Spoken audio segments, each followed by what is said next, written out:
వీడికెళ్ళి కప్పం కట్టాలి, మరి నేను సామంతరాజును ఢిల్లీకి కప్పం కట్టాలని చెప్పి 2500 కోట్ల రూపాయలు బిల్డర్లకు పర్మిషన్ ఇవ్వకుండా వేధించి ఒక్కొక్కరి దగ్గర 100 కోట్ల రూపాయలు వసూలు చేసి ఇలా ఢిల్లీకి కప్పం కడుతున్నాడు రేవంత్ రెడ్డి.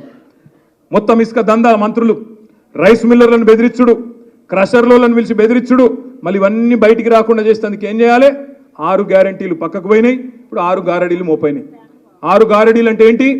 ఒకటేమో కాళేశ్వరం స్కామ్ అని చెప్పి యూట్యూబ్లో ఆన్లైన్లో ఒకటి రాయాలి, ఇంకో దిక్కు బర్ల స్కామ్, ఇంకో దిక్కు గొర్రెల స్కామ్, ఇంకో దిక్కు ఫోన్ ట్యాపింగ్, ఇదట అంటే అదట, అదట అంటే ఇదట, వీళ్ళ ఫోన్ ట్యాప్ అయిందంటే వాళ్ళ ఫోన్ ట్యాప్ అయిందట.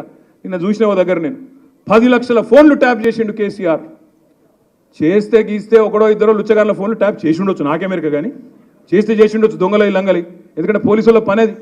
కానీ దానికి ఏదో పెద్ద అంతర్జాతీయ కుంభకోణం ఏందో జరిగిపోయింది, ఏమో అయిపోయింది. ఎందుకు ఇవన్నీ డ్రామాలు?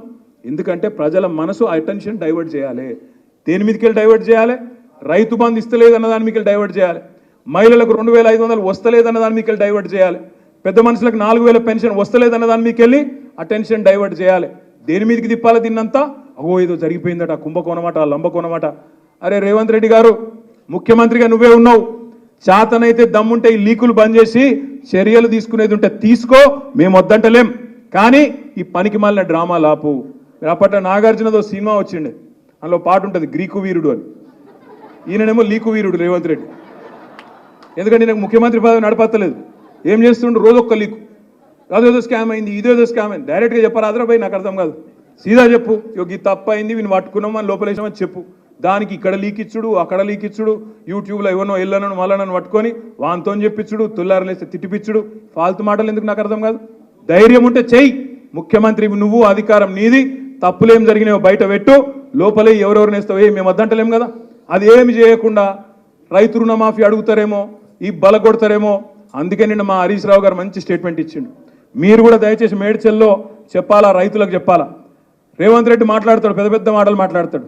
రైతులకు ఒకటే మాట నేను విజ్ఞప్తి చేస్తున్నా, మేడ్చల్ కానీ ఇంకో దగ్గర కానీ, 2 లక్షల రుణమాఫీ జరిగిన వాళ్ళందరూ కాంగ్రెస్ కోటేయండి, మిగతా వాళ్ళందరూ మా కోటేయండి. ఆయన చెప్పినట్టు నిజంగా 2 లక్షల రుణమాఫీ చేసింటే వాళ్ళందరూ కాంగ్రెస్ కోటేయండి, మిగతా వాళ్ళు మాకు ఓటేయండి, బీఆర్ఎస్ కోటేయండి. అందుకే నేను మిమ్మల్ని ప్రార్థించేది, కోరేది, సమయం ఉంది, ఇంకో 45-50 రోజుల టైం ఉంది.